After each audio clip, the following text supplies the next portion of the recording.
השאלה המרכזית היא פה, למה מדינת ישראל לא רוצה להכריע את המערכה הזאת? 1.5 שנה זה יותר מדי זמן. אני מכיר אנשים ששילמו כל כך הרבה מחירים, יש בן אדם שאני מכיר, עשה 500 יום מילואים וחזר לבית ריק, אשתו כבר לא הייתה בבית. פשוט ככה, המשפחה התפרקה. כמה עסקים התפרקו? הייתי בפגישה עם מישהו בממשלה. הוא אמר לי, אם בן אדם ב1.5 שנה של מלחמה, העסק שלו קרס, אז כנראה שהעסק שלו גם ככה היה קורס. איזה אפס. מנותק, הוא חי כל החיים שלו בתור פקיד ציבורי, שהמשלם המיסים שלם לו, והוא לא יודע מה זה לבוא ולהשקיע את החיים שלך בעסק, ולגייס עובדים, ואם החבר'ה שלך שעובדים הם חבר'ה צעירים, אז כולם מגויסים במלחמה הזאת. אתה משלם מחיר אדיר, בסוף העסק שלך קרס, איבדת את הלקוחות, איבדת את הספקים, לא נשאר לך מה לתת. אנחנו עכשיו במערכה חדשה בעזה, או אולי המשך של הקודמת, מרכבות גדעון. שאלה אם הדבר הזה הולך להכרעה או לא. אנחנו כאן עם גלעד אח. שלום. שלום. טוב, שאלתי אותך למה באת, מה ככה בוער בך, אמרת שיח ההכרעה.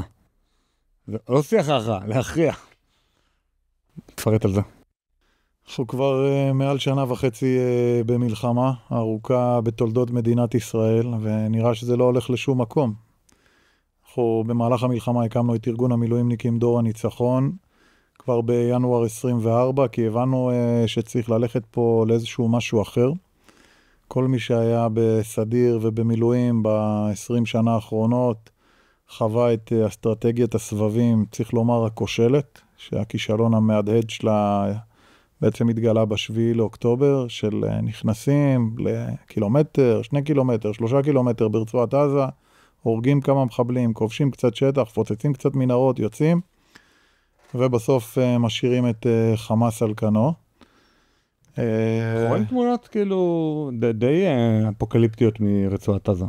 איך אתה מיישב את התמונות שאנחנו רואים עם הנגיעות פה, נגיעות שם? כאילו, אנחנו רואים מדי פעם שווארמות, וכל מיני מסעדות יוקרה ששופכות שוקולד על כל מיני מאכלים טעימים, ואנחנו רואים אפוקליפסה, שכונות שלמות וכל מיני עזתים מצלמים ואומרים, תראו מה עשו לנו החמאס ומה עשו לנו צה"ל וזה, וכאילו דברים לא מתיישבים. תראה, יש משפט בגמרא דווקא שאומר הכל הולך אחר החיתום. זאת אומרת, השאלה איך זה נראה בסוף, איך המערכה מסתיימת, ולשם אנחנו מכוונים מתחילת הדרך. כל המערכות הקודמות ברצועת עזה, אם זה צוק איתן ב-14, אם זה עמוד ענן, אם זה עופרת יצוקה ב-2009, אם זה ימי תשובה, לא משנה כמה זמן נכנסנו וכמה הרגנו, בסופו של יום זה נגמר באיזשהו הסכם, שחמאס נשאר בשטח, והאויב בא ויורה כמה פצמרים, רקטות, קסאמים, לציבור שלו הוא אומר, שמרנו על יכולות השיגור, ניצחנו, הם נכנסו, לא הצליחו להכריע אותנו, הצבא החזק במזרח התיכון. ומדינת ישראל אומרת, כן, השמדנו את החמאס, יצרנו הרתעה, ואנחנו בסדר. מתוך איזושהי שאיפה סמויה, שאם אנחנו ניתן להם הרבה מכות בצד אחד, ובצד השני ניתן להם גם הרבה גזרים, כמו בני גנץ, הכנסה של 12,000 עובדים לאשדוד ואשקלון מרצועת עזה, כל מיני כסף קטרי וכל מיני תגמולים, אז בסופו של יום הם יהיו בסדר איתנו, הם לא ירצו יותר להרוג את היהודים. וזו תפיסת עולם שהיא שגויה, שלטעמי היא אפילו, איך לומר, אכזרית כלפי עצמנו, כי היא מתאכזרת לעם שלנו, אתם יודעים, מי שמתרחם על אכזרים, סופו שמתאכזר לרחמנים. והיא עלתה בדם, והמון משפחות שכולות. והיא עלתה בדם, והמערכה הזאת חייבת להיגמר אחרת, ולצערי אני רואה שהיא לא מתנהלת נכון, למרות כל התמונות של השווארמה וההרס. לא, השווארמה זה... השווארמות, אני מתכוון לשווארמות מחבלים שהופכים לשווארמות. לא, אני מדבר על השווארמות, על מאכלי יוקרה שיש עדיין בעזה. אתה אומר, איך הם עדיין... או, אתה יודע יותר מזה. איך עדיין יש לעזתים האלה שמצלמים סרטונים, אחרי 1.5 שנה, כאלה חולצות מגועצות, יפות, של מותגים, של אדידס, של זה, מאיפה הם מקבלים את החולצות? כאילו, תשמע, לי יש בארון חולצות חדשות וחולצות יותר ישנות. הייתי מצפה שלעזתים יהיה כמעט אך ורק חולצות, כאילו, אתה יודע, יותר ישנות, יותר, לא המיתוג האחרון של אדידס, מאיפה החולצות? אז נכנסים כל הזמן סיוע הומניטרי, כמו שביום שאנחנו מקליטים את זה, באמת זה מה שקורה, זה השיח חדשות, שיח האקטואליה, ראש הממשלה הודיע שמדינת ישראל תאפשר סיוע הומניטרי. לא רק בגלל הפצ"רית, בגללו. נכון. אבל בסופו של יום, השאלה המרכזית היא פה, למה מדינת ישראל לא רוצה להכריע את המערכה הזאת? 1.5 זה יותר מדי זמן. אני מכיר יותר מדי אנשי מילואים ששילמו מחירים כל כך כואבים. המשק לא יודע להחזיק מערכה כל כך ארוכה.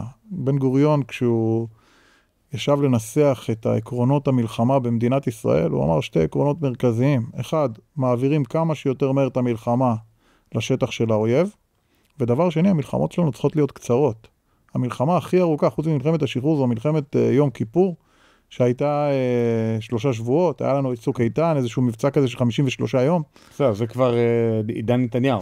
נכון. העידן שבו אין הכרעות, יש דחייה. אף פעם לא היה 1.5 של מלחמה. אני מכיר אנשים ששילמו כל כך הרבה מחירים.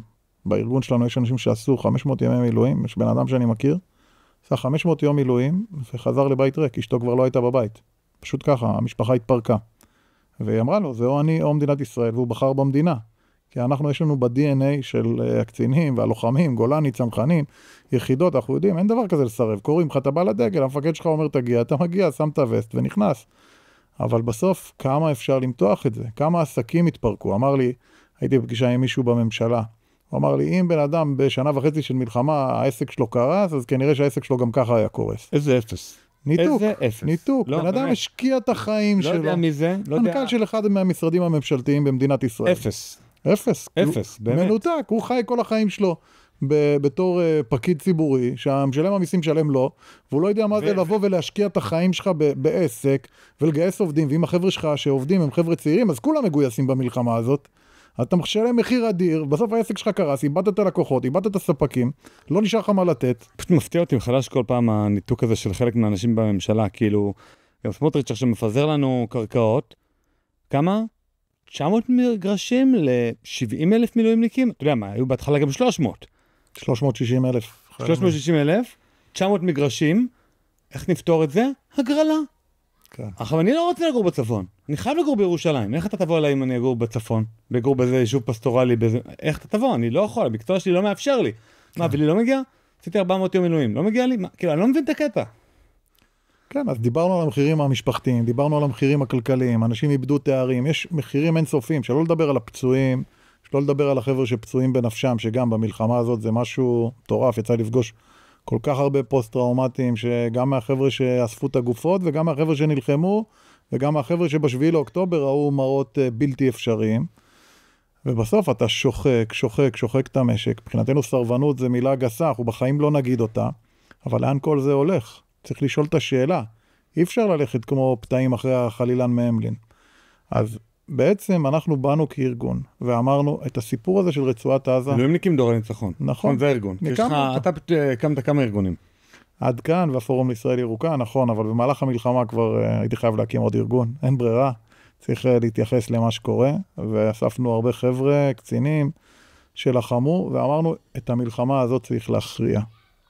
ואיך מכריעים? אתה יודע, יצא איזשהו סלוגן כזה. גירוש התיישבות. יצא איזשהו סלוגן הניצחון המוחלט, אבל כשאתה אומר ניצחון המוחלט, וכשאתה לא מיישם את זה, בסוף זה הופך להיות איזושהי סיסמה ריקה. בזמן המוחלט. נכון, זה יותר גורם נזק מתועלת. ובסוף מיפינו רגע מה הנכסים הכי משמעותיים של ארגון הטרור חמאס. יש לו 2 נכסים מרכזיים. אחד זה האוכלוסייה. אם אתה נמצא במינור ברצועת עזה, בתווך התת-קרקעי, אתה רואה סדר גודל של 700 קילומטר של מנהרות. צריך רגע להבין את זה. מישהו חפר 700 קילומטר של מנהרות, יש חלק עם קונגו, חלק עם פטישון, וחלק עם כלים יותר מורכבים. זה לא תל אביב לאילת, זה תל אביב לאילת וחצי דרך חזרה. משהו כזה. כן. אבל מי עשה את זה? אוכלוסיית עזה. זאת אומרת, בכל משפחה, בכל חמולה, היה לפחות שני גברים שעבדו במנהרות וקיבלו את המשכורת מהחמאס. הם הכוח שלהם. תיקח לדוגמה את צעדות השיבה. צעדות השיבה שהתחילו אנחנו כבר ראינו את זה בעד כאן, מתהווה. ראינו את התוכניות, ישבנו עם חבר'ה מחמאס אירופה שתכננו את זה, אבל הם אמרו לנו, אז 100,000 אנשים הולכים להגיע לגדר ולמחוק את הפרימטר. זה היה המטרה שלהם. העברנו את זה בזמן אמת לצבא. אבל לא לפרוץ את הגדר, אלא להגיע לגדר. האפשרות להגיע לגדר, ואז ביום פקודה, קו המגע לא מתפרץ. נכון. ואם קו המגע הוא גם קו העצירה אסטרטגי. אין לך מרחב הבטחה בשפה הצבאית. זאת אומרת, מישהו אמר ל100,000 איש, אז אותה בחורה בסדרה השתולה שפרסמנו, אני דרך אגב ממליץ עליה, שפרסמנו אותה עם צביקה יחזקאלי, היא שואלת את ראש החמאס באירופה, זאהר אל-ביראווי, דמות שהישראלים לא כל כך מכירים, אבל דמות מאוד משמעותית בחמאס, שואלת אותו, תגיד, מי אמר לך שיגיעו 100,000 אנשים ב-30 לשלישי? 2018, זה היה תאריך יעד שהם קבעו. הוא אמר, מה זה מי אמר? אנחנו נותנים להם את ההנחיה, הם מבצעים. הוא אמר לו, אבל הם לא חברים בחמאס, הם לא, כי זה אוכלוסייה. הוא אמר לו, לא הבנת כלום איך זה עובד. הם עובדים אצלנו, אנחנו נותנים להם את ההנחיות, וזה נגמר הסיפור. אז האוכלוסייה זה משהו מאוד משמעותי. והדבר השני זה שטח. אנחנו למעשה המדינה היחידה שהעניקה שטח לארגון טרור. ב-2005, 2007, חמאס עלה, נתנו מדינה לחמאס. אין עוד ארגון הטרור עם מדינה. אז בסוף... יש עכשיו טליבן, אז כזה זה... נכון, גם ביידן, ממשל ביידן העניק לאחרונה, אבל בוא נגיד עד ביידן, אנחנו המדינה היחידה שנושאת בתואר מדינה, שהעניקה מדינה שטח לארגון טרור. זאת אומרת, אלו שני הנכסים המרכזיים. בסופו של יום, אם אתה פותח את הדלתות ואתה מאפשר הגירה, אנחנו מדברים גם עם עזתים. אנחנו מגיעים למסקנה שיש לפחות 50% מאוכלוסיית עזה, סדר גודל של מיליון איש, שמעוניינים לצאת. ואתה מאפשר למיליון איש לצאת. ומצד שני אתה בא וכובש שטחים, ואתה אומר, אמנם נכנסתם למדינת ישראל, במשך 48 שעות היה פה לחימה בתוך המדינה, עד שנהרג אחרון הנוח'בות, והרגתם לנו 1,200 איש, אבל בסופו של יום, איבדתם את השטח שלכם, או חלק משמעותי מהשטח שלכם, ואיבדתם את האוכלוסייה שלכם, שזה נכס שאתם משתמשים בו כמשאב של ארגון הטרור, אז יש פה איזשהו מאזן, שגם העולם מסתכל, המזרח התיכון מסתכל, ואומר, בוא'נה, הם שמרו על הכוח שלהם, זה כבר לא פריירים שארגון עם 40,000 מחבלים נצח אותם. למה זה לא קורה? אנחנו מכירים את זה ששב"כ מונע יציאה של עזתים, כי הוא פוחד שהם ילכו לחול להכשרה, ואז יחזרו יותר מאומנים. עכשיו אני שואל, מה המקום הכשרה יותר טוב מרצועת עזה? זאת אומרת, הם ילכו לבלגיה ויחזרו. מה, יחזרו יותר טרוריסטים? נגיד שהם יחזרו, כאילו. לא שנראה שהם יחזרו. למה זה לא קורה? זו שאלה מאוד מצערת, אבל בסוף מדינת ישראל והממשלה הנוכחית, נתניהו, סמוטריץ' אפילו, לא הגדירו את הסיפור של ההגירה כיעד שכל המערכות עובדות מולו. לא הגדירו את כיבוש השטח כיעד לצמיתות, ואין להם את האומץ לעשות את זה. צריך להגיד את האמת, הם מפחדים. היי, סליחה שאני מפריע לכם בהאזנה לפרק, אבל אני פשוט חייב להזמין אתכם לסדרת זום מיוחדת שאני מעביר בקרוב. איך ייתכן שאנחנו תקועים בסבבים אינסופיים מול חמאס? 7 לאוקטובר חשף את האמת הכואבת, שכחנו איך להכריע. המפגשים התקיימו ב10 וב17 ביוני בשעה 8:30. נדבר על איך מנצחים את חמאס באמת. נחשוף יחד את העקרונות שהביאו לנו את הניצחונות בעבר. הרשמה חינמית בלינק שבתיאור הפרק. אני מחכה לראות אתכם שם. אנחנו כשהתחלנו לצאת עם האמירות האלה בינואר 24, באו אלינו המון שרים למעל, הקמנו את מעל המילואימניקים מול משרד ראש הממשלה, הוא היה פעיל חודשיים עד שהלכנו לסבב השני, והעברנו את המעל לפורום גבורה, הם בעצם המשיכו את זה מאותה נקודה, ממש באותו מיקום, ובאו הרבה שרים ואמרו, אבל האמריקאים, חימושים, ביידן, פשוט מה שעשינו, הושבנו 20 מילואימניקים ליד שולחן עם טלפונים ומיילים ומחשבים של כל חברי הקונגרס האמריקאי. האמריקאים זה הבעיה. שלחנו מיילים ל-536 חברי קונגרס ו-100 חברי סנאט. וכתבנו להם, אנחנו חבורה של קצינים במילואים, אנחנו מגיעים לוושינגטון, לא תכננו להגיע, אבל אמרנו, אם מישהו יאשר, נגיע. אנחנו בדרך לוושינגטון, אם תהיו מוכנים לפגוש אותנו. 45 חברי קונגרס אישרו. זה הרבה. כן, ו7 חברי סנאט. ופשוט טסנו. אני ועומר פציניאש ועוד חבר שאי אפשר לפרסם אותו, אבל גם קצין במילואים ביחידה. והתחלנו להיפגש שם עם חברי קונגרס. ואמרנו להם... דמוקרטים. נכון. הגיע, אני זוכר שאחד מחברי הקונגרס, ג'וש ברייטשן, חבר קונגרס מאלבמה, אמר לי, תשמע, אני רוצה the Speaker of the House יפגוש אותך, יושב ראש בית הנבחרים האמריקאים, מייק ג'ונסון. אמרתי לו, אוקיי, בוא, תן לי רגע, אני אכין את זה. מחר אני אלך לפגוש. אמר לי, לא, עכשיו הולכים. הלכנו במקום, לא אופייני לאמריקאים, הלכנו, נפגשנו עם מייק ג'ונסון, והיה לו כמה שאלות. השאלה הראשונה שלו הייתה, קודם כל רצה לדעת על ישראל וזה, אמר לי, תביא לי אבן מעמק האלה.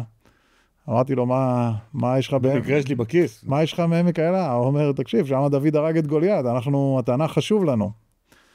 אבל הוא אמר, למה אני שומע מנגינות אחרות מהמדינה הרשמית של ישראל, כאילו מממשלת ישראל? אני לא שומע שמדברים איתנו על הגירה. אני לא שומע שמדברים איתנו על כיבוש שטח. מה שאתה אומר, זה עושה שכל. הוא אמר לי, אתם הפרונט ליין של העולם המערבי מול האסלאם הקיצוני. אתם חייבים לנצח. פה זה הדמוקרט. לא, מייק ג'ונסון הוא היה רפובליקן, הוא עד היום יושב ראש. לא, כי היה רוב לרפובליקנים אוקיי. בבית הנבחרים. אבל לא בסנאט, אם אני זוכר נכון. לא, הוא היה יושב ראש בית הנבחרים, מייק ג'ונסון, ספיקר אוף דה האוס, לא לגמרי סגור על כל הפוליטיקות האמריקאיות. בכל אופן, אז זאת אומרת, האמירה של הרבה חברי קונגרס הייתה שם, מה שאתם אומרים זה עושה שכל, ישבנו עם כל אחד כחצי שעה, משהו כזה, עם המון אנשים. וואו. ואמרו, זה עושה שכל, אבל זה לא המדיניות הרשמית של מדינת ישראל. מדינת ישראל אומרת לנו דברים אחרים. אף אחד לא בא בדרישה, תאפשרו לנו לעשות הגירה. וטסנו עוד פעם בדצמבר, אחרי שטראמפ נבחר ונפגשנו עם הסביבה שלו. כולל עם בריין מאסט, החבר קונגרס קטוע הרגליים, שהוא יושב ראש ועדת חוץ וביטחון. והוא אמר, אני אעלה את זה לטראמפ. אבל בסופו של יום, מדינת ישראל קיבלה פה איזשהו ואוצ'ר מהאמריקאים, בחודש ינואר, אם אני לא טועה, בסוף ינואר, טראמפ אמר, תפתחו עליהם את שערי הגיהנום, אני בעד הגירה, קדימה, תלכו על זה, וכאילו, אף אחד לא שם בשביל לקבל את הדבר הזה.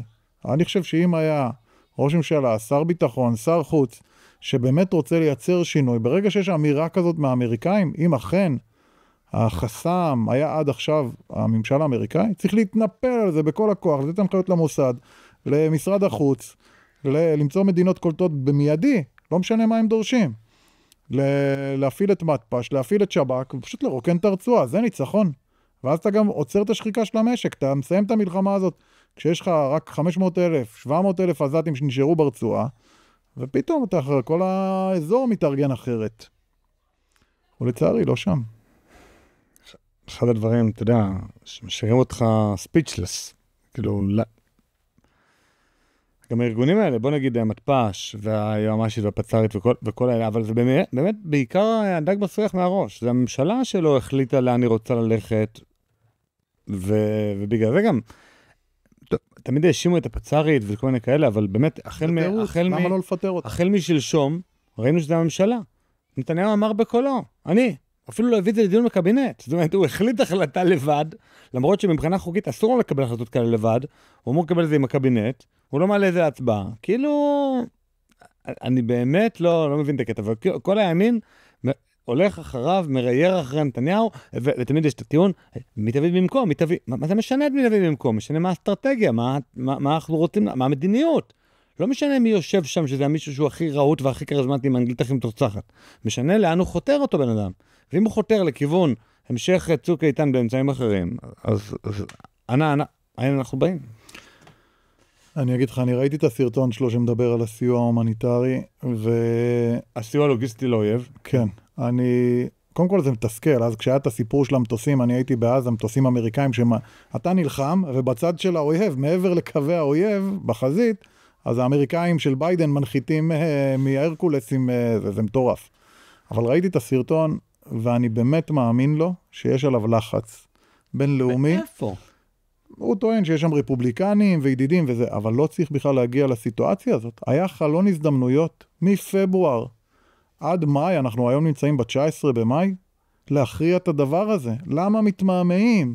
למה ההתמהמהות הזאת? היה לך פה 3.5 חודשים שאתה יכול לגמור את האירוע. למה אתה מחכה? למה אתה מחכה? עכשיו כבר הגענו למצב שטראמפ שאמר ב-12 בצהריים תפתחו עליהם את שערי הגיהנום אם הם לא משחררים את האנשים, לפני שבוע הוא אומר תיתנו להם סיוע הומניטרי. אז אתה חיכית, וזו התוצאה. אני חושב שזה פשוט תפיסת עולם שרגילה לסיים את הדברים בטקו. לא מכריעים כלום. ואם אתה מסתכל על זה יותר לעומק, למעשה בשום דבר, בשום אתגר ביטחוני, גם בתוך הארץ, אנחנו לא מכריעים. אם זה סוגיית הפרוטקשן, אתה רואה כמעט כל העסקים, מבאר שבע ודרומה, ומטבריה וצפונה, צריכים לשלם פרוטקשן, או ששורפים להם את העסק. אנשים בצפת, בגליל, בחיפה, משלמים פרוטקשן. איך יכול להיות דבר כזה? למה לא מכריעים את הדבר הזה? למה לא מחסלים את מי שלוקח פרוטקשן? עשינו כדור בראש, אין מה לעשות. תעשה 2-3, יש לך פה מכת מדינה, אנשים, זה נקרא מטיל אימתו על הציבור. ארגונים כמו אבו לטיף וכמו זה שכולם מפחדים מהם. הייתי בצימר באיזה מושב בצפון, היא אומרת לי, כן, אני משלמת פרוטקשן, חקלאית ויש לה צימרים. אישה מבוגרת, היא משלמת פרוטקשן, מי יגן עליי? הערבים מגינים עליי, טובה זנגריה, מעצמם, מהערבים האחרים. סיטואציה הזויה, מול חיזבאללה. עשיתי קווים בצפון, עומד לידינו חיזבאלון, ברכס רמים, צלם אותנו. אני עולה בקשר, אני אומר, אני נותן בו כדור. אומרת לי, לא, התצפיתנית אומרת, לא, זה פיטוסי. אני אומר לה, מי זה פיטוסי? היא אומרת, זה חיזבאללה שמגיע כל הזמן לגדר, כבר נתנו לו שם קוד. אמרתי לה, אז מה, את החיילים שלי הוא לא יצלם. אז עולה מולי המגד, אומר, אתה לא תעביר פה מלחמה. בתקופה של האוהלים זה היה, שהיה אוהלים בפנים. אכלה, שום דבר לא הכרעה. נותנים, הופכים להיות ילד כפות של המזרח התיכון, והתוצאה היא 1200 הרוגים ביום אחד. אולי צריך איזה נחשון שייתן כדור, בלי לבקש אישור מהמגד. אתה רואה אויב בעין, נותן כדור, אחר כך שואל שאלות. אתה מבין, אולי אתה יכולת להיות נחשון, אולי מישהו אחר. אולי כן, ואז כל המערכת יוצאת נגדך. תראה את המחלקה היהודית, ראית את ההקלטות. הם קוראים לחיילי צה"ל פלנגות מצ'וקמקות. חוץ מבן אוליאל, אף אחד לא הורשע. אליאור עזריה לא הורשע? שנה ישב בפנים.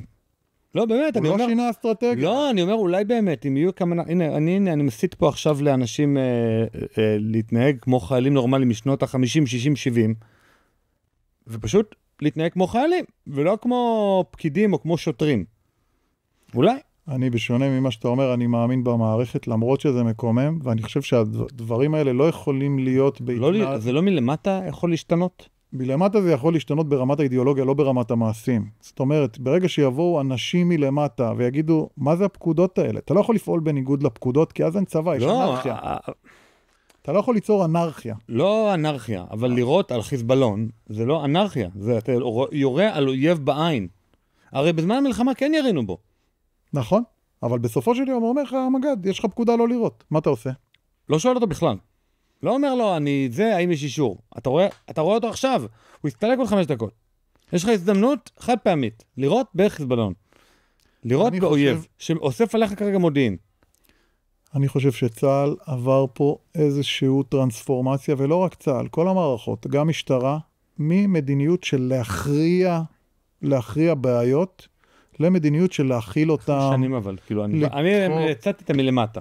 אני חושב שברגע שבא חייל כזה או אחר ופועל בניגוד הפקודות, אולי הוא יהרוג עוד מחבל, אבל הוא לא ישנה את הסיטואציה ברמה הרוחבית. אבל אם יהיו הרבה כאלה, שפשוט אומרים, אני חייל. אני חושב מה שזה ייצור, זה ייצור אנרכיה. צריך פה שינוי של המערכות, שינוי מערכתי, שינוי גם ממלכתי. אני בעד שינוי ממלכתי. לא שכל אחד עושה מה שהוא רוצה, כי אז אין לך מדינה, יש לך מלא פלנגות. איך זה קורה? אוקיי. פה הציבור נדרש לבוא ולשנות. אתה יודע, מצביעי הימין, מה הם עושים? יש להם פעולה אחת כמו דבורה.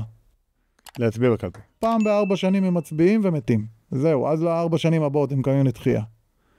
היה פה עכשיו רעיון ממשלתי, החלטת ממשלה, לבוא ולקיים את הרפורמה המשפטית, שינוי שהוא נדרש, כמה שינויים בוועדה לבחירת שופטים, להוריד את הכוח של לשכת עורכי הדין וכו', כבר מדינת ישראל דשה בזה כל כך הרבה. אוקיי. קמו ארגוני חברה אזרחית, מהצד השמאלי של המפה, מאחים לנשק, עומדים ביחד, כל ארגוני הכיבוש, ארגוני הלהט"בים, אין סוף ארגונים. ומה הם עשו? הם פשוט אמרו לממשלה, את לא תחליטי. יש פה ממשלת צללים, שזה רשת של ארגוני חברה אזרחית, ואנחנו נחליט, אתם לא תחליטו. לא משנה שהאחוז שלהם באוכלוסייה הוא מצומצם. מה ארגוני הימין עשו? כלום. עשו הפגנה אחת חוץ מאולי ברלי קומבי, שמגיע לו כל הכבוד על הפגנה. הייתה הפגנה אחת של 600,000 איש שלא שינתה דבר. לא שינתה דבר למעשה. לא הצליחה לבלום. אין פה... דרך אגב, אני גם לא חושב שלצאת לרחוב זה הפתרון. אני חושב שהדבר החשוב זה לתרום כספים. זאת אומרת, מתקשרים אליי כל יום אנשים, אומרים לי, תקשיב, יש לי רעיון ליוזמה מעולה. דרך אגב, היוזמות האלה הן באמת מעולות. אני אומר לו, נהדר, אני מאוד אשמח לעזור לך. אמר לי, יופי, מעולה, אני מאוד רוצה שתעזור לי, יש לך כלי תקשורת, יופי, כן. רק בתנאי אחד, שאתה מוכן לעבוד בשכר בארגון שלך. אתה לא יכול להיות מתנדב ולעבוד בעוד 30 דברים וזה, ולעזור לזה כזה על הדרך בתור איזה משהו. אתה חייב מקצוען בעשייה אזרחית. לא, תשמע, אני לא יודע לגייס, אמרתי לו, אז אם אין לך אפילו את הכסף הראשון בשביל הקמפיין גיוס, אנחנו בבעיה. לפני, לא אגיד שמות, אבל לפני חצי שנה, היה איזשהו כמעט עסקת חטופים, ניגשתי לאחד הארגונים שפועלים כנגד עסקאות חטופים, אמרתי להם, תקשיבו, יש לכם תקציב? יש לכם, כאילו, אתם הרי רוצים למנוע את העסקה הבאה, אתם רוצים להגיע להכרעה. אמרו לי, אמרתי להם, יש לכם אפילו כסף לקמפיין לקראת גיוס תקציב? כאילו, לא תקציב בשביל קמפיין להילחם בעסקה הבאה, אלא כסף לקמפיין לקראת קמפיין להיגייס. אתה כמה עשרות אלפי שקלים בשביל להניע משהו התחלתי. לא צריך. אמרתי להם, לא צריך, אתם תקשלו, תהיה עסקה הבאה, נחתם. צדקתי. ברור, הנושא של כספים הוא חשוב, אבל צריך רגע לזכור שאנחנו עומדים מול כסף מדינתי. אז מה? בצלם זה ארגון שמקבל כ10 מיליון שקלים בשנה. מה זה גרושים? ממדינות. אבל זה גרושים. 10 מיליון שקלים בשנה זה לא גרושים. לא, בשביל ציבור הימני, בשביל 60 מנדטים. תוסיף את שוברים שתיקה, עוד 12 מיליון שקלים. תוסיף את הקרן החדשה, תוסיף את עומדים ביחד, תוסיף את אחים לנשק. רק ספרי התורה שנתרמו מתחילת המלחמה ועד עכשיו, זה כל התקציבים האלה. אחים לנשק, מטה החטופים, אני לא יודע איך אתה מגדיר אותו באיזה צד של המפה, אבל יש שם מאות מיליוני שקלים, ובעצם צריך רגע להבין פה, אני חושב לפני הכסף, את מה שקורה לנו.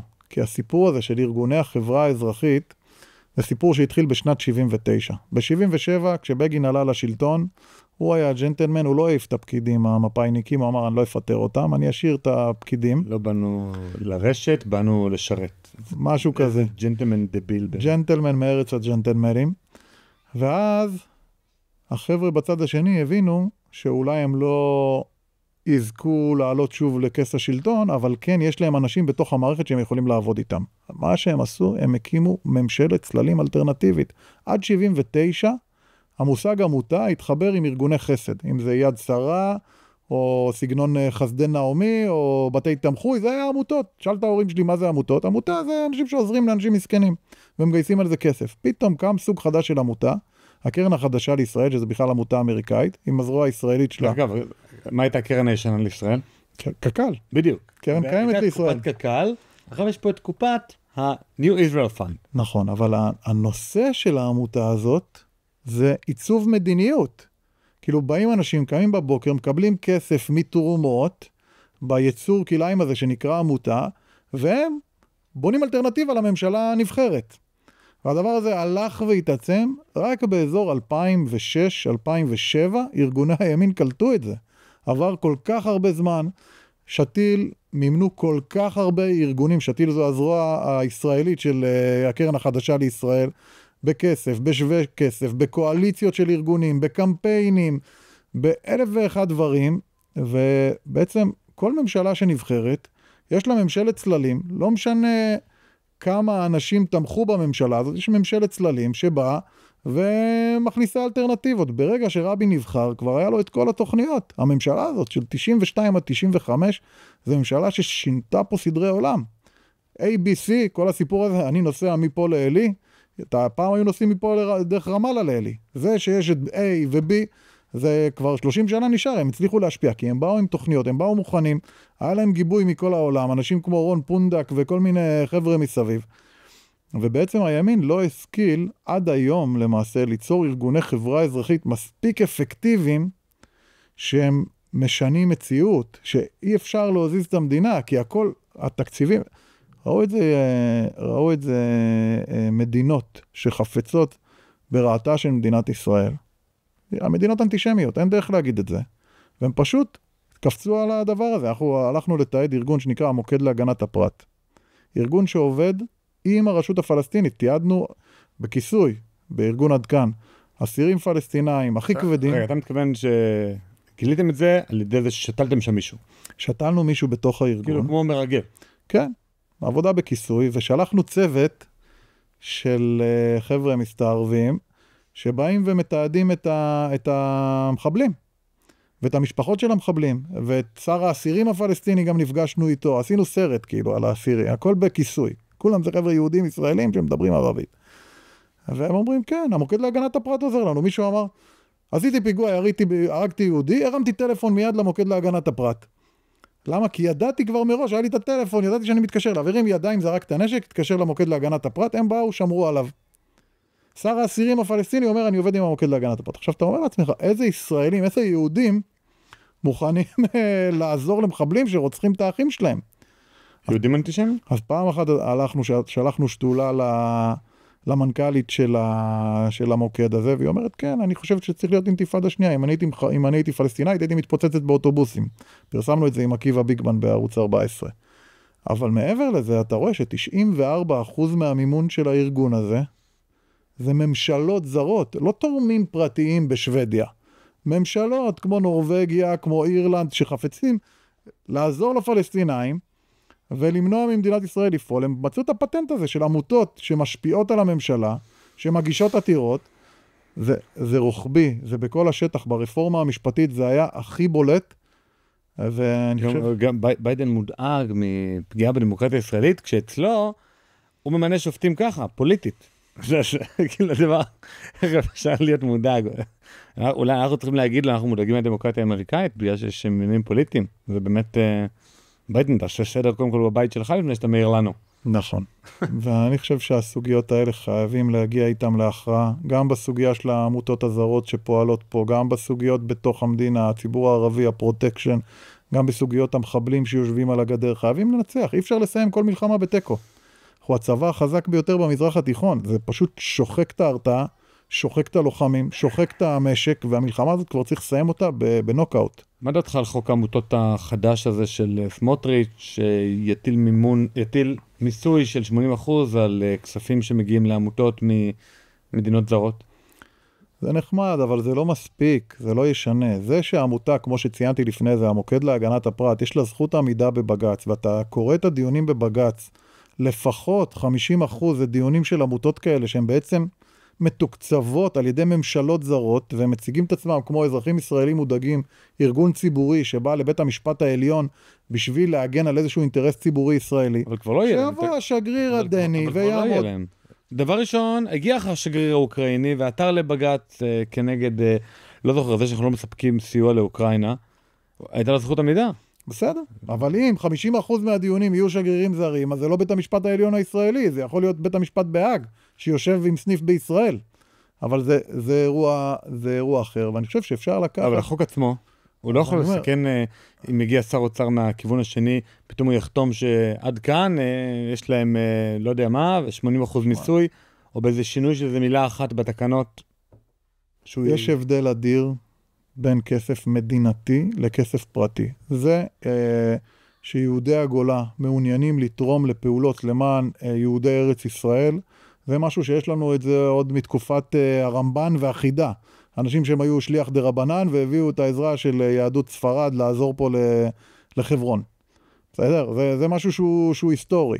אבל ברגע שמגיעה מדינה, עם כל מכלול השיקולים של מדינה, ועומד משרד החוץ הנורווגי, ומממן את המוקד להגנת הפרט, שעוברים שתיקה, בצלם, אחים לנשק, לא יודע, אני אומר דוגמאות, דברים כאלה, ובא ומממן את הארגונים האלה, אז פתאום יש לך אינטרס של מדינה. מה מדינת נורווגיה מצאה לנכון להשקיע במוקד להגנת הפרט? למה היא רוצה לעזור למחבלים פלסטינאים שרצחו יהודים?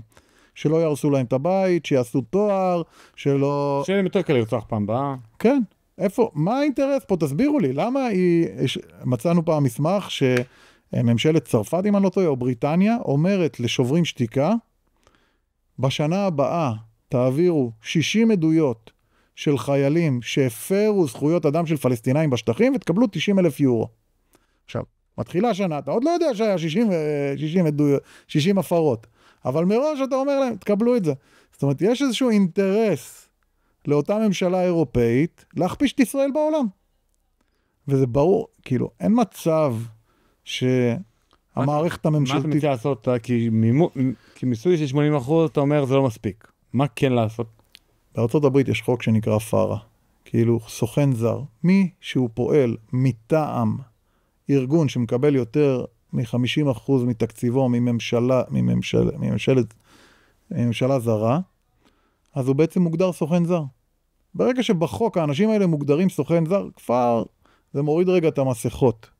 זה דבר ראשון. דבר שני, אני חושב שפה צריך לקחת עוד צעד מעבר לחוק הפארה האמריקאי, ולהגיד, זה לא רק סוכנים זרים, הם לא יכולים לפעול פה. הם הרסו פה את המדינה, הם לא יכולים לפעול פה. זה דבר ראשון. דבר שני, ברגע שיש ממשלה נבחרת, בשונה מהג'נטלמן, מהאצ"ל, מהרוויזיוניסטים, היא צריכה להחליף את הפקידים. אין מה לעשות. אין מה לעשות. כל הסיפור הזה עם הקביעות, לפחות דרג בכיר במשרדים. לא יכול להיות שעומד שר, פעם הייתי במשרד ממשלתי, נפגשתי עם איזשהו שר, אני לא אגיד איזה, והשר הנחה, אחרי זה היה ראש רשות אכיפתית, לא המשטרה, ראש רשות אכיפתית שאמר לי, זה לא משנה מה השר הזה אומר, אני החלפתי כבר 17 שרים, אני אעשה מה שאני רוצה. לא יכול להיות שיהיה סיטואציה כזאת. עזוב שהוא אומר את זה, עזוב שהוא עושה את זה. הוא אמר את זה לי, כי עוד הייתי פחות מוכר, והייתי צעיר, והשר, הוא כאילו רצה להראות שהוא גבר, שהשר יגיד והוא יחליט. וזה המציאות במדינת ישראל, לצערנו. השר עומד ומנחה, בסוף הפקיד הולך ועושה מה שהוא רוצה, כי הוא הגורם המבצע, הוא לא הגורם המנחה. וזו סיטואציה שהיא לא יכולה להתקיים. הדבר הזה במדינת ישראל יוצר שמות בכל מקום שאליו מגיעים. זאת אומרת, אין שום משמעות. אתה רואה זה מתקדם לאנשהו? כי בעצם הליכוד היום זה מפלגה שהיא מפלגת ועדים, מפלגת מפקדי ארגזים. מירי רגב דיברה על הפנקס הכחול, במקום הפנקס האדום. תעשייה אווירית, משפחת קץ, שולטת באחוזים מאוד גדולים מהליכוד.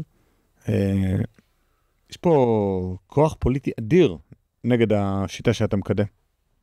כאילו שגם אני מקדם, אני בעד, אני חותם על כל מילה. יש לנו גם כספים לכל הוועדים האלה. זה לא כמונו. בוא עכשיו אתה תוציא 50 אוטובוסים לקלפיות בליכוד. בוא נראה, אין לך את הכסף. כאילו יש לך את הכסף חד-פעמית, לא כל הזמן. אני חושב שבליכוד יש הרבה אנשים טובים. יש הרבה אנשים טובים, גם בציונות הדתית, גם במפלגת בן גביר, זה אנשים שאני מכיר באופן אישי, הלב שלהם במקום הנכון, כללי המשחק לא מאפשרים להם.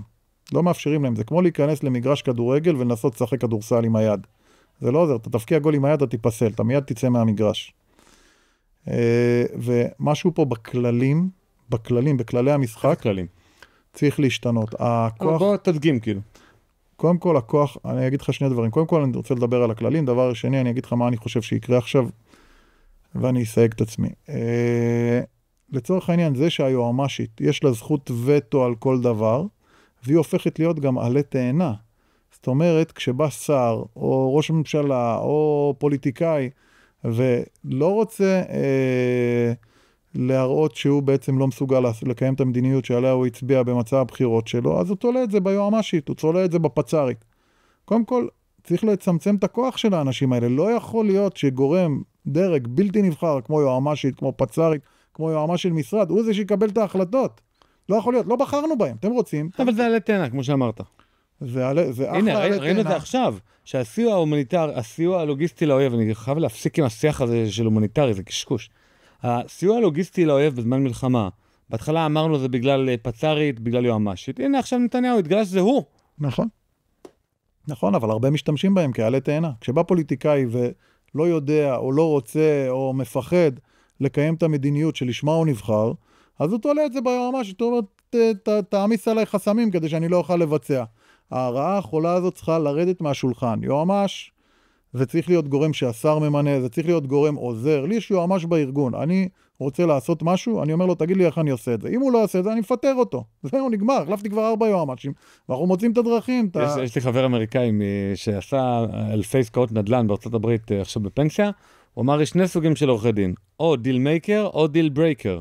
הוא אמר, כל העורכי דין שהם דיל ברייקר שבאים עושים לי סייגים וזה, ואומרים אי אפשר הם לא רלוונטיים. הם פשוט לא טובים מספיק. הם לא עורכי דין טובים. החוקים במדינת ישראל ובכל מדינה נועדו לעשות סדר, לא בשביל לעצור את החיים, לא בשביל לאפשר לרוע להשתלט. זה שאתה לא יכול לטפל פרוטקשן נגיד. כן, אתה לא יכול לטפל בזה כי אין לך חוק שמסדיר. תמצא את הדרך, תטפל בזה, תמצא את החוק. אם צריך תעביר הצעת חוק, מה זה משנה? מה זה השיטה ההזויה הזאת? ואני רוצה להגיד לך רגע עוד משהו על הממשלה הזאת. אנחנו בארגון עד כאן אז, כשהיה את הבחירות לממשלה, אני זוכר, אמרתי לחבר'ה בוא נאסוף כסף, והלכנו קנינו וויסקי. וויסקי, עשינו הרמת כוסית, אמרנו הימין ניצח, היה באמת חשש. איזה תמימים אתם? הוויסקי עדיין עומד במשרד שלי, מול איפה שאני יושב, ואני מסתכל עליו כל יום, ואני אומר, האם זה היה נכון לקנות את הוויסקי הזה? מאז לא פתחנו אותו עוד פעם. מה, גם בקדנציה הראשונה של טראמפ, גם שמנדלבליט נבחר, אם אתה זוכר, ממש אמרנו, זהו, מעכשיו לא יהיה את הדברים האלה. לא. אחרי 7 לאוקטובר, אחרי 7 לאוקטובר, עם כל הצער, אמרתי לעצמי, עכשיו נגיע לטיפול שורש בבעיות. אתה יודע כמה פחדתי לפני 7 לאוקטובר שיקרה דבר כזה? היה לי יותר מדי פעמים בתקופה האחרונה, בשנים האחרונות שחוויתי את זה, אני יכול לזכור כל כך הרבה פעמים, אני אתן לו דוגמה, בגלל שאנחנו מדברים, בשומר חומות, לא גויסתי. הלכנו עם כל הארגון, נסענו ללוד, ופשוט הרמנו רחפנים, ותיעדנו את ההתקפות, ותיעדנו בתוך המסגדים, שלחנו חבר'ה מסתערבים לתוך המסגדים, למסגד אל-עומרי בלוד, ולכל המסגדים, והסתובבנו עם נשק, והיה קטסטרופה, היה 5 ימים של אנרכיה בלוד. המשטרה לא תפקדה, ירו מחלונות עם נשק ארוך, בתוך 15 שעה משדה תעופה. היום זה בלתי נתפס שאתה מדבר על זה. ישבנו אש עם אקדח כזה מאחורי מכונית, סיטואציה הזויה. ובסופו של יום הצלחנו להגיש 54 כתבי אישום, ואז עמד על הפרק. רגע, הוגשו כתבי אישום בלוד? בלוד, 54 כתבי אישום. מישהו נכנס לכלא? לא עקבתי עד היום, אבל אנחנו בעצם בנינו את התיקים, הגשנו תלונות למשטרה, ואנחנו יודעים שבסופו של יום הוגשו 54 כתבי אישום. משם לקחו את זה עוד ארגונים, כמו חוננו וארגונים אחרים, שליוו את נפגעי העבירה. ואנחנו בנינו את המסד הראייתי ב-54 תיקים, מתוך התיעוד שעשינו באותו זמן. ואחרי זה אמרתי, אוקיי, נשרפו 11 בתי כנסת, נשרפו ספרי תורה, נהרג יהודי, כל כך הרבה חבר'ה קיבלו מכות, אנשים פרצו לבתים עם פטישי 5 קילו לתוך בתים של זקנים וזקנות ברחוב העלייה ב', בכל מיני, ברמת אשכול, שרפו את המכינה. מה יותר גרוע מזה? אמרתי, אוקיי, אבל לפחות זה חשף מי זה האויב שבבית, כאילו. יש לנו אויב מבית. הרבה אנשים ב7 לאוקטובר ניצלו כתוצאה משומר חומות. כי בשומר חומות הם פחדו, הרימו לי טלפונים, עזרתי להם להוציא נשקים, ואז באופקים היה להם נשק ב7 לאוקטובר. נכון. התקשרו אליי אחר כך, אמרו לי, הצלתי את המשפחה שלי בזכות זה שהפחדת אותנו, ובזכות שומר חומות, אז זה חשף הרבה, אבל, ואז היה על הפרק איזשהו חבירה של נפתלי בנט עם מנסור עבאס.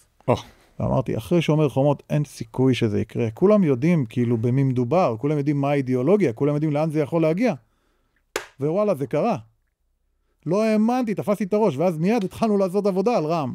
ביחד עם ארגון עד כאן וארגון בוחרים בחיים של המשפחות השכולות. עד שהייתה קביעה פוזיטיבית של בית המשפט המחוזי, שרע"מ וחמאס יש קשר ארגוני ביניהם, לא, ארגוני רסמי, לא... מעבירים כסף, 50 מיליון שקל בשנה לילדים של יתומים ואלמנות של שהידים.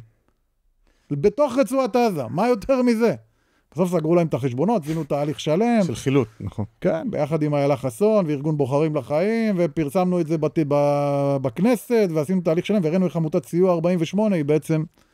ואתה שואל את עצמך, אבל רגע, למה צריך שמר גלעד היקר, מר אח היקר, יקים ארגון ביון לבד? למה השב"כ לא עושה את זה? אז גם בזה... שב"כ זה ארגון ביון מתוקצב כל כך הרבה. אם אתה מוכן לחשוף, מה התקציב שלך? מה התקציב של שב"כ? התקציב שלנו זניח. חלק מהחבר'ה בהתנדבות, אנחנו לא מתקרבים. זה בא.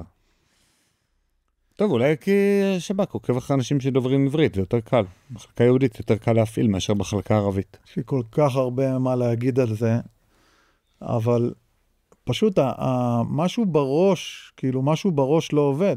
גם בפרויקט של השתולה, שהגענו לאנשי החמאס באירופה, התחלנו עם ארגון BDS שעובד בחברון, ISM, International Solidarity Movement, ותוקף חיילים, והכנסנו לשם שתולה שוודית שעבדה שם במשך 5 שנים, ולאט לאט לאט אמרו לה בואי תצטרפי למשט, ותנהלי את אחת הספינות, ואז אמרו מי שמממן אותנו זה בעצם האחים המוסלמים, ואז היא הולכת נפגשת עם ההוא של האחים המוסלמים, אומר לה לא, אנחנו מחמאס. והיא אומרת לו, אבל מאיפה אתה מקבל כסף? בקופנהגן יש לנו וידאו כזה. היא אומרת לי, תסתכל על הוידאו יום אחד. אני אומר לה, מה יש בוידאו? היא אומרת לי, תקשיב, אמרתי לה, זה בדנית, אני לא שומע, כאילו, אני לא מבין. היא אומרת לי, הוא קיבל 233 מיליון דולר מקטר, בשביל הפעילות של חמאס, רק בדנמרק. יש פה תקציבי עתק, אני הולך עם זה למוסד, ואומרים לי, מוכר ומטופל. עכשיו, מה זה המילה הזאת? תמיד אומרים לנו את זה, מוכר ומטופל. מה זה מוכר ומטופל? מה אתם עושים עם זה? לא, מוכר ולא מטופל. מוכר ומוכל. תגיד להם פעם הבאה, מוכר ומוכל?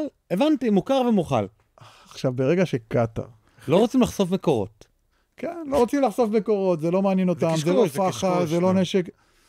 בסדר, בסוף מישהו צריך לטפל בזה. דאווה זה יותר חמור מנשק. אותו דבר, דרך אגב, ארגונים כמו אנרכיסטים. ארגון אנרכיסטי שפעל פה, ארגון אנרכיסטים נגד הגדר, שפעל פה מ-2002 בערך, עד 2018, שהצלחנו לסגור אותם, ב4 מוקדים, כל יום שישי זורקים אבנים על חיילים. ארגון שיוצא מתל אביב נוסע, אמרנו לשב"כ, וגם למח"ט בנימין באותה תקופה. אמרנו לו, זה הלוחית זיהוי של האוטו. הם מגיעים מתל אביב, מפזרים חבר'ה בכפרים, בבילין, נעלין, נבי סלח וקדום, 4 כפרים, נכנסים לשטחי A, תעצור אותם בכניסה לשטח A, לא יהיה לך חיילים פצועים, לא יהיה לך פלסטינאים פצועים. לא, נותנים להם הזדמנות להוציא קיטור להתבטא. אומר לי מח"ט בנימין, רבק, איפה אנחנו חיים? ב-2013. אולי תגיד את השמות של הכוכבים האלה. אני לא אגיד את השמות, כי אני לא רוצה... טוב, אפשר לבדוק. אם אני לא טועה... אפשר לבדוק GPT. מח"ט בנימין 2013. לא יודע אם זה היה 2013, 2014 או 2012, אבל איפשהו שם היה לנו המון חיכוך, והעברנו מידע עד שבסופו של דבר, מה היינו צריכים לעשות? אז היה יועמ"ש טוב. מה הוא אמר? בוא נעשה קובלנה פלילית. מה זה קובלנה פלילית? זה הליך משפטי שאזרח נכנס בנעליים של פרקליטות המדינה, ותובע אדם אחר בדין פלילי. אז אספנו ראיות, הבאנו חייל שנפצע בעין, הבאנו חייל שאיבד עין בהתקפה כזאת, בהפגנה של אנרכיסטים נגד הגדר, הבאנו שורה של חיילים שנפצעו, והם טבעו את האנרכיסטים הספציפיים. תחשוב כמה סגירות מעגל זה, וכמה זה לשלוח סוכנים לתוך ההפגנות האלה. עשינו את כל העבודה השלמה של המשטרה, ובסוף כמה אנרכיסטים נכנסו לכלא, ובסופו של יום הארגון הזה כבר לא קיים היום. אבל המדינה כאילו, שב"כ לא מתעסק בזה. לא מתעסק. שנים. לא נוגע. לא בשוברים שתיקה, ולא באנרכיסטים נגד הגדר, ולא בבצלם, ולא באנשים רוצחים. אנשים שמכרו, פלסטינאים שמכרו אדמה ליהודים. למה? כי זה לא מעניין. אולי ישראל שומר? אמר לך את זה? לא זוכר את השם, וגם אם אני אזכור, אני לא אגיד. אבל בעצם הם פשוט לא רצו להידרש לנושא הזה. אני לא חושב שהמח"ט הספציפי הוא הבעיה. יש פה משהו אחר. בצבא של רפול, בצבא של רחבעם זאבי, אבל רפול אמר להם... זה לא היה קורה. אבל רפול אמר במפורש, החייל בקצה, אני יותר חושב שהוא יעביר את הגזרה על ידי זה שהוא יכיל, מאשר על ידי זה שהוא יפעל. אם הוא יפעל, הוא הרמטכ"ל בשטח. אני מגבה אותו. זה מה עכשיו, תראה. מי שמינה את הרמטכ"ל הנוכחי, זמיר, זה שוב, נתניהו. זאת אומרת, אי אפשר... הרי הוא היה גם המועמד המועדף על נתניהו עוד לפני ממשלת הביזוי. היה מזכיר צבאי. נכון, ונתניהו מאוד רצה אותו. זאת אומרת, נתניהו רצה אותו עוד לפני 6 שנים, עוד לפני, לא יודע, 5 שנים. הוא מאוד רצה אותו. אז אני לא מאשים אותו, אני לא מאשים את זמיר, על איך שהוא מתנהג. אשתו של זמיר, דוברת של עיריית הוד השרון. אנחנו מכירים את פועלה בתור הדוברת, ואנחנו מכירים גם מי מינה אותה. ראש עיריית הוד השרון הוא לא בדיוק הנץ הליכודי המצוי. אתה לא ממנה דובר שהוא רחוק מאוד מהעמדות שלך הפוליטיות. בקיצור... תראה, אני נזהר מלשפוך את התינוק עם האמבטיה, איך שלא קוראים לזה? לשפוך את התינוק עם האמבטיה, כן. כן. מה הקשר, אבל מה נמשל? אני אגיד לך, אני לא יודע להגיד על הרמטכ"ל הזה, אם הוא כישלון או הצלחה. בשלב הזה אני חושב שיש הרבה מאוד אנשים טובים במערכת, ואני לא רוצה סתם לשפוט ולהגיד כולם רעים ולצבוע את הכל בשחור. אני חושב שזו טעות, וזה בעצם לא מקדם אותנו, אלא לוקח אותנו אחורה. מה שכן, יש פה כללים שהשתרשו, ויש פה רפיון של המערכת ושל מקבלי ההחלטות כלפי תופעות שהם פשוט לא יודעים איך להתמודד איתם. זה גדול עליהם, הם לא רוצים לשנות אותם. וגם כשהם ניגשים לשנות אותם, כמו הרפורמה המשפטית של תעמיס דבר מבורך, הם לא יודעים איך לעשות את זה. נתתי את הדוגמה של ממשלת רבין פרס, שטחי הסכמי אוסלו, שטחי ABC, קיים עד היום. הקמת הרשות הפלסטינית, הבאת יאסר ערפאת. כל אבן שהם זרקו לבאר, נשארה בבאר. כן. תיקח את הסיפור של לוח 35, הגליל. הרי הם הגבילו את היישובים היהודיים בתקופת הממשלה הזאת, הגבילו את היישובים היהודיים, אם אני לא טועה, עד 400 משפחות בגליל, התיישבות כפרית. מלבד יוצא דופן. מי זה יוצא דופן? כל ההתיישבות הערבית. היום סדר גודל של 20% ערבים בגליל.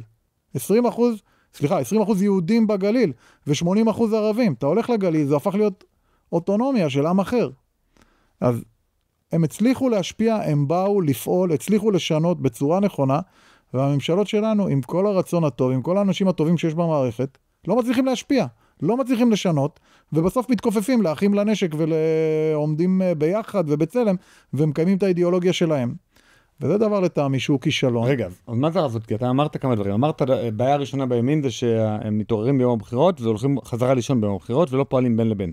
מה הפעילות שאתה רוצה לראות מהם בבין לבין? כי אני אמרתי, הפעולה הכי טובה, שאדם שיש לו עול פרנסה, ועול משפחה, ועול תחביבים, ובריאות, ואתה יודע, יש לכולנו זה כסף. נכון. בסוף כסף. אם אנחנו נתרום לעמותות, את המעשר שלנו, לעמותות פוליטיות, לא לבית כנסת לעמותות עיצוב מדיניות. אוקיי, עיצוב מדיניות. אם אנחנו נתרום את המעשר שלנו לשם, ויש הרבה רבנים גם שממש מסכימים עם זה, נגיד לעל המשמעות, אז גם הרב שרקי וגם הרב אלישע אבינר ועוד רבנים אחרים, ככה אמרו, סבבה, תתרמו את המעשר כספים לעל המשמעות. אני בטוח שגם אתה הלכת לכיתת את הרגליים מדי פעם וזה, אבל זה לא רק ציונות דתית. גם באופן כללי, אנחנו רוצים לגדל את הנכדים שלנו גם פה. אנחנו חייבים שהמדינה תשרוד, זה לא יעבוד בלי לפעול. נכון. אז דבר ראשון, זה באמת ארגוני חברה אזרחית, חיים ופועלים ובועטים ומשפיעים ודורשים גם מנבחרי הציבור שלהם. זה ברור שזה חייב להיות, ובשמאל ואפילו הייתי אומר בארגונים האנטי-ישראלים זה הרבה יותר חזק מהצד הלאומי של המפה ומהצד הימני של המפה. זה דבר ראשון. דבר שני, אמרנו לשנות את כללי המשחק, ככה שיאפשר לנבחרי הציבור להיות הרבה יותר משפיעים מאשר הבירוקרטים בקצה שהם לא נבחרי ציבור. אין מה לעשות. אז דיברנו על יועמ"שים, אבל זה נמצא בכל משרד, בכל דבר. בסדר? והדבר השלישי, שאני חושב שהוא יקרה מטבע הדברים, אני חושב שהמלחמה הזאת תביא מפץ פוליטי. אי אפשר לברוח מזה. אתה לא פוחד שהמפץ פוליטי זה בסגנון מפץ פוליטי בנט, כל מיני מילואימניקים שלחמו 500 ימים, וזה, בסוף ארגוני שמאל כאלה, מרכז, שיעשו פריצה, וכל גווני החברה הישראלית, ויצלמו איזה מישהו נחמד עם כיפה, ומישהו נחמד עם, לא יודע, כמו שלפיד, לביש של אחד מהפעילים הכי מרכזיים ביש לפיד, זה חליפה כזאת, וזה כיפה שחורה עם סיכה, שזה היה כאילו, אפשר להסגיר את זה שהוא מעולם לא היה חרדי, ועשו לנו סיבוב. אני מאוד מפחד מסיבובים. אני מסכים שיש סכנה כזאת. יש גם, אם תסתכל על... היי, שלום, מקווה שנהניתם מהרעיון עד כה. אנחנו עכשיו עוברים לקטע מיוחד למנויים שנקרא על המשמעות פלוס. בעצם יש אנשים שתומכים בנו ומאפשרים את הפעלת הפודקאסט ונהנים מהקטע הנוסף שבו אני שואל עוד שאלות את האורח שלנו. אני ממש מבקש מכם וממליץ לכם להיכנס ולהצטרף לעל המשמעות פלוס. כך תוכלו גם לחשף לתוכן הרבה לפני כולם, ממש ביום הרעיון תקבלו אותו לנגן שלכם, ספוטיפיי או איזה נגן אחר שאתם מקשיבים בו לפודקאסטים, וגם תוכלו לחשף לקטע הפרימיום ולשאול שאלות. יש בעצם אפשרות לשאול שאלות את האורח, ורק מי שמנוי יכול לשאול שאלות שאני אשאל או בשמו או בעילום שם, הבחירה שלכם. אז תלחצו עכשיו על המשמעות פלוס, כאן למטה, ותזכו לתוכן הנוסף לפני כולם.